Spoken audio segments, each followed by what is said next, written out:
জুব্বা পরাটা ওদের দেশীয় একটা রীতিনীতি, পাগড়ি পরাটা।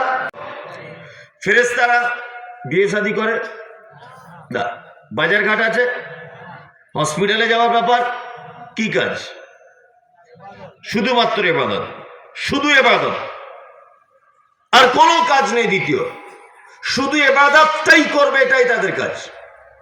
তাহলে আমাদের আগে, জিনের আগে আল্লাহ সৃষ্টি করেছেন কাকে? ফেরেশতাদেরকে।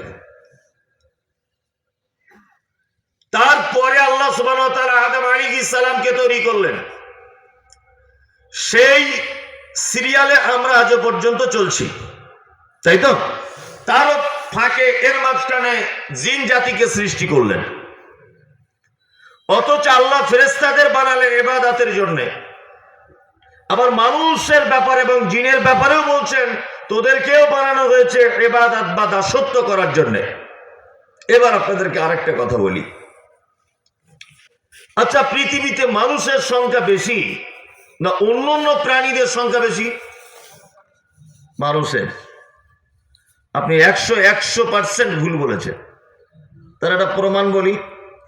আপনি কাল সকালে যখন চা পান করবেন বাড়িতে, 2 পিস চিনি, 2 পিস গুনে আপনার চায়ের যে চুলাতে রান্না হয়েছে বা গ্যাসে, তার পাশে ফেলে দিয়ে দেখবেন মিনিমাম 1000 পিপিলিকা এক জায়গায়। হবে না? হবে। আচ্ছা, আপনারা বাড়িতে মশারি টাঙিয়ে ঘুমান না? আপনার বাড়ির ফ্যামিলি মেম্বার কজন? 5 জন। 5 জন। দেখবেন 5 জন 5টা মশারি নিয়ে ঘুমিয়ে আছে। নিশ্চয় বাড়িতে মশা 5 জন নেই। হ্যাঁ, 2-4 লক্ষ আপনার গোয়াল ঘর থেকে, বাড়ি থেকে শুরু করে মশা, তাই না? আপনার বাড়ির মেম্বার আপনার 5 জন। আপনার স্ত্রী মুরগি বাড়িতে রেখে দিয়েছে 12-14টা। তারপরও হাঁস আছে, তারপরে গরু ছাগল আছে, শখের ঘোড়া আছে, ইত্যাদি ইত্যাদি, আছে না? আছে।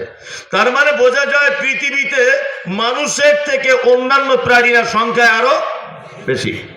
এবার আল্লাহ তাআলা কি বলছেন? আল্লাহ তাআলা বলছেন ইসাব্বিহু লিল্লাহি